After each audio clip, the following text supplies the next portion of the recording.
Okay, guys, our next question is what do you mean by joint electoral system? Electoral का क्या मतलब होता है? चुनाव करना। जैसे एमएलए, एमपी हो गए, सरपंच हो गए, ठीक है, उसका चुनाव। तो ज्वाइंट इलेक्टोरल सिस्टम क्या हुआ? Under article 325 of the constitution provision is made of the joint electoral system.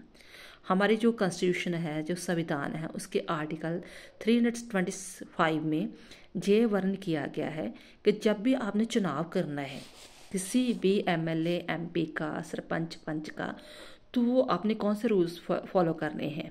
Joint electoral system का करना है।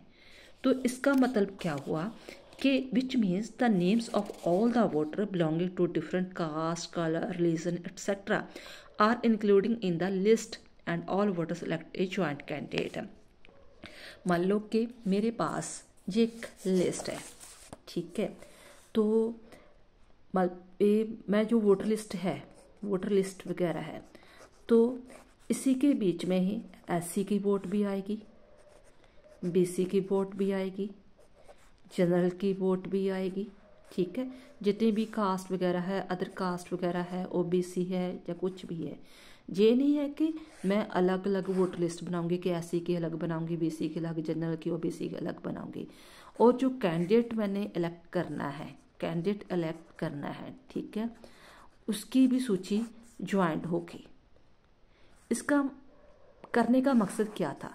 कि किसी के बीच में भी डिस्क्रिमिनेशन ना हो, ठीक है ना, कोई डिस्क्रिमिनेशन ना हो किसी को लेके, अपने जात, कलर वगैरह, कास्ट वगैरह, ठीक है, कास्ट वगैरह को लेकर, रिलीजियस को लेकर ऐसे ना हो। तो उनका जहाँ हम वोट डालते हैं वो बूथ भी एक हो, जहाँ पर पोलिंग होती है वोट वगैरह की, ठीक है।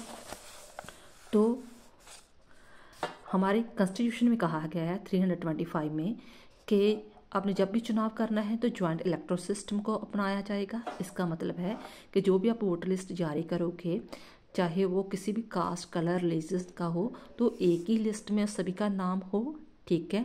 तो वोटर इलेक्टेड ज्वाइंट कैंडिडेट हो, और in other words while preparing a voter list no discrimination, कोई डिस्क्रिमिनेशन ना किया जाए is made among voter on the basis of their caste, religion, colour and the races. I hope आपको चीज़ समझ में आ गई होगी। थैंक्स बेटा।